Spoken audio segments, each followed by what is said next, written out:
परिसीमन पे आपको रोक लगा दी गई कि इमरजेंसी के दौरान रोक लगा दी गई और हम उसको बढ़ाते बढ़ाते 50 साल कर लिए।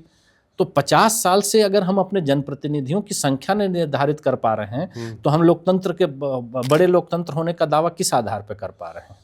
क्योंकि विश्व का कोई ऐसा देश नहीं है जो परिसीमन पर रोक लगाया हो। नहीं तो पर अभी तो नरेंद्र मोदी सरकार ने इसकी घोषणा कर दी है 2026 में एक तरीके से इसको लागू हो जाना चाहिए, लेकिन अभी कास्ट सेंसस भी आ रहा है, वो भी होना है। ये सारी चीजें इतने कम समय में हो पाएगी या फिर मतलब 25 साल के लिए फुर्सत होने मैं उसी आधार पे कह रहा हूँ ना कि जो राजनीतिक षड्यंत्र की मैं बात कर रहा हूँ इसी आधार पे है। क्योंकि पहला डिलिमिटेशन पर रोक लगी 76 में जब इमरजेंसी थी, उसको 2001 में बढ़ा के 2026 कर दिया गया और 2026 अप्रैल में इसको होना है।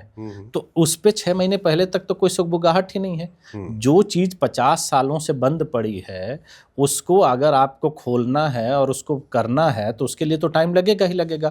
आज हम वन नेशन वन इलेक्शन के लिए कमेटी बना दी, उसने रिपोर्ट दे दी और उसको हम प्रचार प्रसार के माध्यम से कर रहे हैं, जिसके होने की संभावना दूर दूर तक नहीं दिखाई दे रही है। जो डिलिमिटेशन अप्रैल 26 में होना है और उसकी टाइमलाइन फिक्स है और उस पर हम चर्चा नहीं कर रहे हैं। भाई आज अब चर्चा होनी चाहिए ना कि इस पे 50 साल रोक क्यों लगाई गई।